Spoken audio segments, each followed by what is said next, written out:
2 Samuel, capítulo 11, do 1 em diante. Decorrido um ano, um tempo em que os reis costumam sair para a guerra, enviou Davi a Joabe e seus servos, com ele e a todo Israel, que destruíram os filhos de Amós, e sitiaram Rabá. Porém, Davi ficou em Jerusalém. Uma tarde, levantou-se Davi do seu leito e andava passeando no terraço da casa real. Daí viu uma mulher que estava tomando banho, e era ela muito formosa. Davi mandou perguntar quem era. Disse-lhe: é Batseba, filha de Eliã, e mulher de Urias, o heteu. Então enviou Davi mensageiros que o trouxeram. Ela veio e ele se deitou com ela. Tendo-se ela purificado da sua imundícia, voltou para sua casa. A mulher concebeu e mandou dizer a Davi: estou grávida.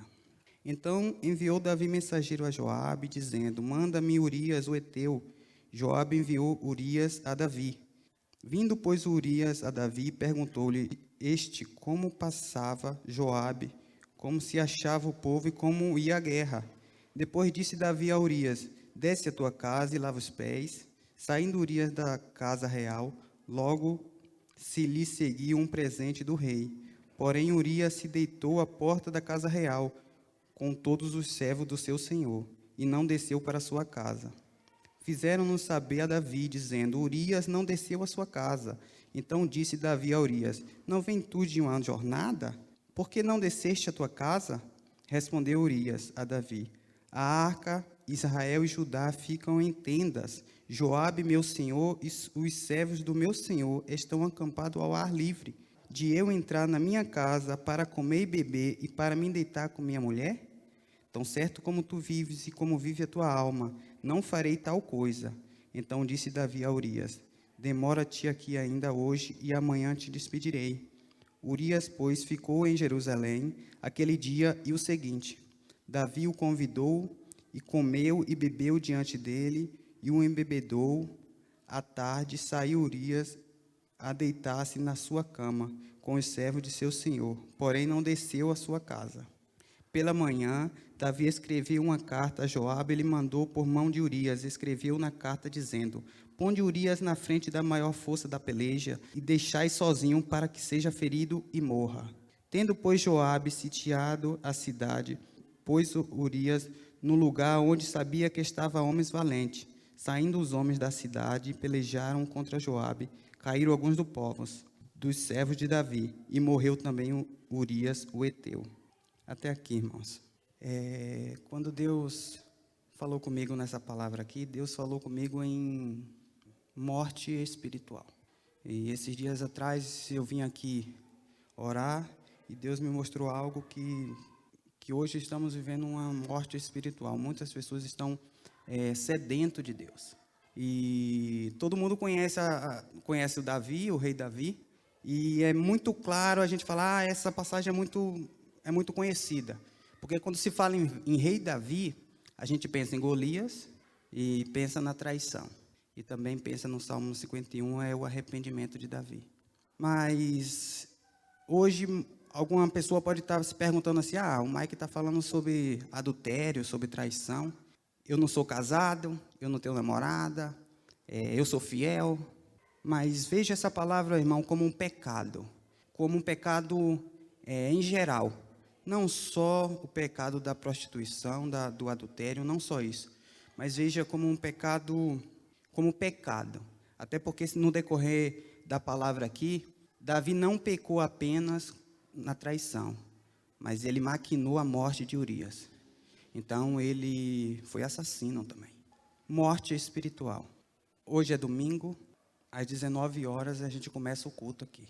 No sábado, às 19h30 a gente começa o estudo, e na quarta a mesma coisa. E eu acredito que a igreja em si, você e eu, tem um tempo para Deus na nossa casa. A gente tem um tempo, porque o cristão que não tem tempo tem alguma coisa de errado. Porque a gente tem tempo para trabalhar, a gente tem tempo para nossos filhos, as nossas esposas, mas a gente tem que ter um tempo para Deus. E nessa palavra aqui, Davi, onde era que ele tinha que estar? Ele tinha que estar na guerra. Davi tinha que estar na guerra. Porque Davi falava com Deus, Deus falava assim, ó, faz isso, faz aquilo. Mas ele estava no lugar errado. Como assim, Mike? Ele estava no lugar errado na minha casa? Se você deixou de vir num culto hoje, e se não for algo de extrema importância, mas de extrema importância, e você ficou na sua casa, você estava no lugar errado. E muitas pessoas deixam de vir num culto, no sábado, na quarta e no domingo, por simplesmente estar com a cabeça doendo, por simplesmente estar cansado do serviço, e não vem no culto. Até aqui, Davi ainda não tinha pecado. Até aqui, Davi era aquele rei bem-sucedido, aquele que destruía, que o Senhor ia na frente e dava as vitórias para ele. Até aqui ele era o grande rei. Aquele que, desde jovem, destruiu Golias. Tanto é que os soldados de Saul temiam. Então, até aqui, irmãos, Davi ainda não tinha pecado. Só que uma circunstância, uma negligência, fez com que ele pecasse. Era para ele ir para a guerra. E ele ficou no comodismo na casa dele. Muitas vezes, a gente não recebe algo de Deus porque a gente se acomoda. Muitas vezes, a gente é para receber uma repreensão de Deus, como hoje é uma palavra dura. Mas os cristãos de hoje estão, vamos falar no popular, está mimimi. Porque quando se fala é só em bênção, a bênção é glória, e é pulo daqui, é pulo dali. E Deus é amor, e Deus é amor. Mas quando vem algo de correção, algo para nos confrontar, as pessoas falam assim, a pregação não prestou. Hoje não foi legal. Então, muitas vezes a nossa negligência faz com que a gente pecamos. Se eu não estivesse aqui hoje, eu poderia estar na minha casa, eu poderia estar no meu celular, na TV. O que era que eu ia estar fazendo na minha casa? A palavra de Deus é o alimento. Então, quando a gente... Mike, mas então estar na nossa casa é motivo de pecar? Não. Mas se é o alimento, a gente se enche de Deus. Quando a gente volta para a nossa casa, a gente está cheio de Deus. Aí faz com que a gente não peque. Faz com que a gente fique temente a Deus. E Davi, olha o que aconteceu com o grande Davi. Decorrido um ano, no tempo em que os reis costumam sair para a guerra, enviou Davi Joabe, seu servo, com ele e todo Israel, que destruísse os filhos de Amon. E sitiasse Rabá, porém Davi ficou em Jerusalém. Davi ficou no lugar que ele não deveria ter ficado. E muitas vezes Deus manda a gente fazer algo e a gente fica no comodismo. É daí que vem o problema. É daí que vem as tentações e aí a gente acaba cedendo. Eu não sei da sua vida, eu sei da minha, mas não pensa só na traição. Examine-se você. O que tem te afastado de Deus? A nossa negligência para Deus é pecado. A gente ser negligente. Você tem tirado tempo para Deus? Quando a gente, irmãos, está tudo bem, quando está tudo bem na nossa casa, quando vai tudo bem, o cristão ele reage de duas formas. Quando está tudo bem, tem cristão que vem para a igreja e agradece. Quando está tudo bem, tem cristão que fica no comodismo. Quando está tudo mal, a nossa tendência é buscar a Deus. E a gente começa a buscar e buscar e buscar. E a gente começa, porque isso é o normal. É porque os irmãos têm que nos ajudar em oração. Isso é o normal do nosso dia a dia. A gente tem que buscar a Deus. Mas Davi aqui, estava tudo ótimo para ele. Para ele, já estava o suficiente. Deus tinha dado tudo para ele. Tinha dado vitória, ele já tinha sido rei aqui, primeiro em Judá, depois em Hebron. E depois o Senhor deu Israel inteira para ele ser rei. E depois a gente vai ler mais um pouco para frente, onde Deus disse para ele assim, ó, eu te daria muito mais, mas um pecado, irmão, tem consequências. A consequência de Davi foi muito terrível. Custou a família dele. E o pecado, ele gera morte. O meu pecado e o seu pecado vai gerar morte, ainda que você se arrependa. A gente tá propício a pecar, mas a gente tem que se arrepender. Mas as consequências vêm. E as consequências de Davi veio. Davi maquinou, ele falou, eu sou rei, eu mando e desmando, eu tenho todas as mulheres, e aí quis pegar a mulher que não era dele. E enquanto Deus não age, meu irmão, enquanto Deus não entra na história, enquanto Deus não manda o profeta, está tudo bom, está tudo em paz. Mas quando Deus entra na história, aí a situação muda. Muitas vezes a gente não recebe algo de Deus porque tem pecado não confessado. Às vezes a gente não é bem sucedido porque tem pecado ainda em oculto. Eu não sei, mas o Senhor sabe. E o Senhor está aqui hoje. E Ele está olhando para cada um. E Ele está vendo a minha intenção. E Ele está vendo a sua intenção. Hoje é momento de arrependimento. É momento de você olhar para a sua vida e falar: Senhor, eu pequei, me perdoa. Senhor, eu pequei contra Ti e pequei contra o meu próximo, mas a partir de hoje eu vou mudar. Se você ler esse capítulo, irmão, e a história de Davi foi terrível com ele. Teve irmãos abusando de irmãos, irmão matando irmão. Depois o filho querendo o lugar do pai. É as consequências do pecado. Eu creio que estamos vivendo os últimos dias. Eu creio que cada dia que passa é um dia a menos. O dia tem 24 horas. Passado uma hora só tem 23. Cada um dia que a gente passa é um dia a menos. Como está a sua vida hoje? Se o Senhor vier agora, se o Senhor mandar o profeta, se o Senhor mandar o pastor Isaías para te repreender ou para ir até você, você vai estar limpo ou você vai estar igual Davi, com pecado não confessado. Pecado chama pecado. Davi pecou, pegou a mulher que não era dele, falou: eu sou o bambambam, eu posso tudo. E daí, incrível que pareça, né, o negócio deu errado. A mulher engravidou. E aí agora? Agora eu tenho que esconder.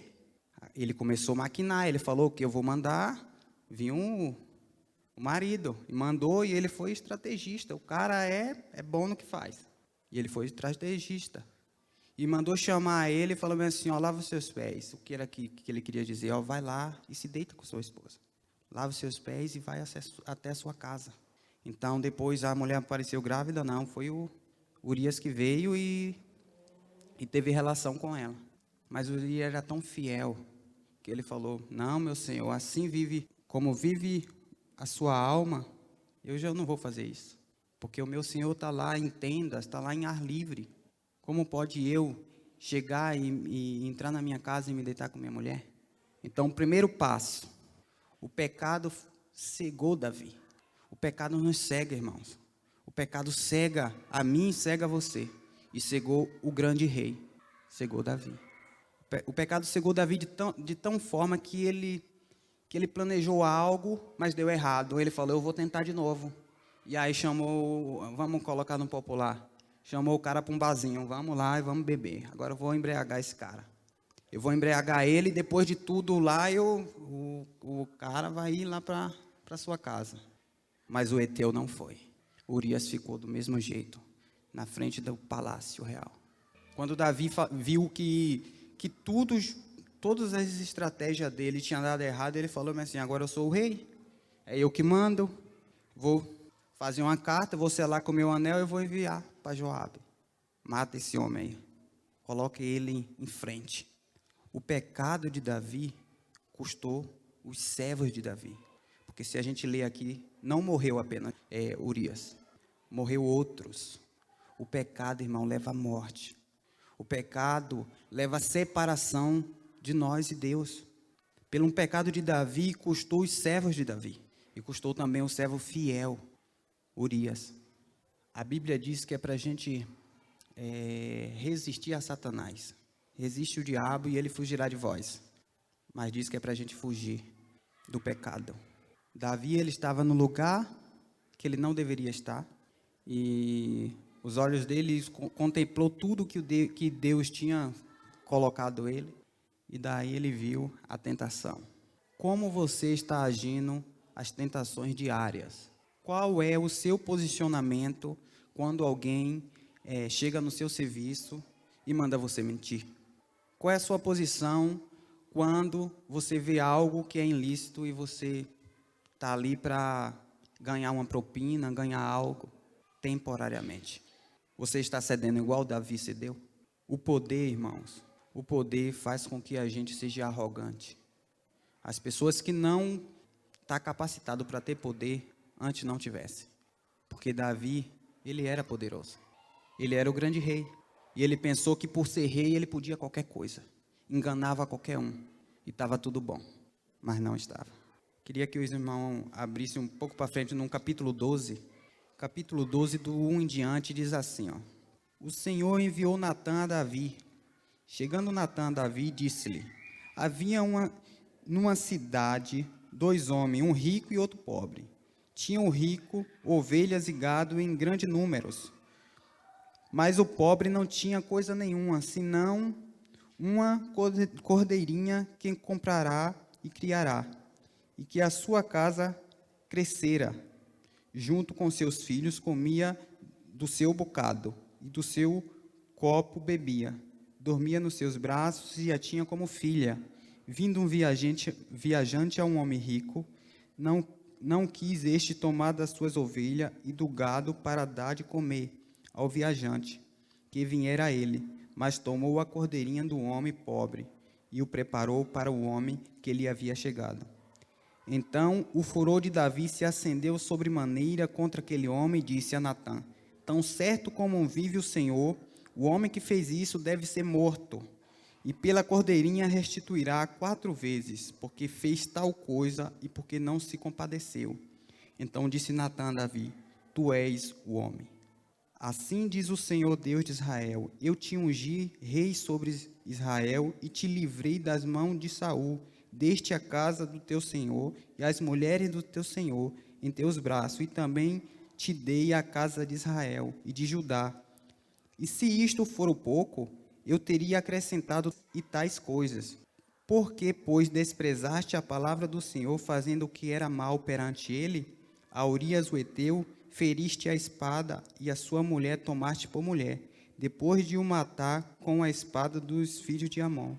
Agora, pois, não apartará a espada jamais da sua casa, porquanto me desprezaste e tomaste a mulher de Urias o Heteu para ser a tua mulher. Até aqui, irmãos. E daí agora o Senhor entrou na jogada. Agora foi o Senhor que enviou o profeta. E daí? Ou a gente vai partir, ou o Senhor vai voltar. Isso aí é certo. Como 2 mais 2 é 4. E quando o Senhor vier diante das nossas faces e falar: e agora? O que você fez? Primeiro ponto. O que falta na geração de hoje? Pastores igual Natã, o profeta Natã, que confronta pecado. Se fosse outro, não iria. Falava: o rei Davi vai me matar. Mas Natã chegou diante dele e falou assim: contou uma historinha. Tinha um homem, né? Só tinha uma cordeirinha. Tinha um rico e um pobre. Então, o furor de Davi se acendeu. Como assim? Sabe por quê, irmãos? O pecado nos cega tanto que a gente vê os erros dos outros. O pecado nos cega tanto que se um irmão passar aqui e não cumprimentar, é motivo de a gente ficar falando mal. Mas a gente não olha para a nossa própria vida. E Davi, aconteceu isso. Ele estava em pecado, se acendeu o furor dele contra outro, sem saber que era ele próprio. O pecado nos cega. A gente acha que nós somos o bambambam. Davi aqui por ser rei falou: não, a sentença desse homem que fez isso é morte. E ainda vai ter que restituir 4 vezes. Realmente, a palavra de Deus diz que o pecado gera morte. Davi estava cego. Na hora que o Natã falou assim: esse homem é você. Como está a nossa vida hoje? Muitas vezes a gente tem trocado a presença de Deus por coisas passageiras. A gente tem trocado a presença de Deus por coisas fúteis. A gente tem trocado a presença de Deus por estar na nossa casa, no nosso comodismo. E quando a gente está no comodismo, mente vazia é a oficina do diabo. Porque quando a gente está no nosso comodismo, quando a gente não está com Deus, a gente maquina coisas erradas. A nossa mente é mal. A gente é propício para o mal. Se a gente não tiver com alimento, se a gente não tiver cheio de Deus, cheio do Espírito Santo, certamente a gente vai errar e certamente a gente vai ficar cego com os pecados, assim como Davi ficou aqui. O profeta chegou, ele se acendeu achando que era outro, e era ele mesmo. Aí o profeta diz aqui, jamais a espada sairá da sua casa. O que você fez na escondida, pode ler um pouco mais para frente, o que você fez em oculto, o Senhor vai fazer revelado. As suas mulheres vão ficar com outros. É a lei da semeadura. A gente pensa que a gente planta, faz tudo errado e as consequências não vêm. Vai vir, irmãos. As consequências virão. E pior do que as consequências, porque muitas pessoas não suportam as consequências do pecado. Tem pessoas que não suportam. Mas pior do que as consequências é quando o Senhor chegar diante da gente e falar assim: apartai-vos de mim, maldito, que eu não vos conheço. E esse dia está próximo. Esse dia está muito próximo. Ou você pensa que você é eterno aqui neste mundo? Ou você pensa que você vai viver 100, 200 anos? Estamos aqui de passagem, somos passageiros aqui, irmãos. Eu não sei se eu vou chegar na minha casa hoje. É igual aquela parábola que o homem começou a construir celeiros e celeiros e celeiros. O Senhor falou bem assim, ó: tolo, hoje mesmo pedirei sua alma. O pecado gera a morte. Provérbio 28, 13 aqui, que diz que aqueles que confessam e deixam, aqueles que retêm, né, nunca prosperará. Mas aquele que confessa e deixa alcançará misericórdia. E o grande enredo dessa passagem aqui, ó, é por isso que Davi foi um homem segundo o coração de Deus. Por quê? Porque na hora que o Natan vai e confronta ele, confronta o pecado dele, fala assim: é você esse homem, é você que pecou contra Deus. Aí ele cai em si. Aí ele: pequei mesmo. O arrependimento de Davi foi tão grande, irmãos, que o próprio profeta diz assim: mas o Senhor te perdoou. Mas as consequências ele colheu. As consequências vêm, quando vêm, tem pessoas que não suportam. Eu e você vai suportar as consequências do pecado. As consequências do pecado pode ser que nos leve ao inferno, irmãos. Davi, ele suportou as consequências do pecado. Mas foi trágico. Pode olhar a vida de Davi como foi, a casa de Davi. Foi trágico. O homem que era para ter tudo. E eu amo a Bíblia, sabe por quê? Porque o Senhor não esconde essas coisas. A gente olha para Davi e fala: que Davi, o homem segundo o coração de Deus, mas não sabe a história. E o Senhor não esconde essas coisas. O Senhor é claro. E o Senhor está olhando hoje para nós, essa noite. Irmãos, é momento de arrependimento. O Senhor, Ele é misericordioso. O Senhor, Ele é grande misericórdia. E Ele quer nos perdoar. A gente pede perdão e Ele joga no mar de esquecimento. Mas para isso a gente tem que se colocar diante dele. E Davi se humilhou e o Senhor o perdoou. A diferença de Davi e muitos é depois que o pecado é confrontado. Tem pessoas que não aceitam quem sobe aqui em cima e corrige. Tem pessoas que não aceitam a correção do pastor Isaías.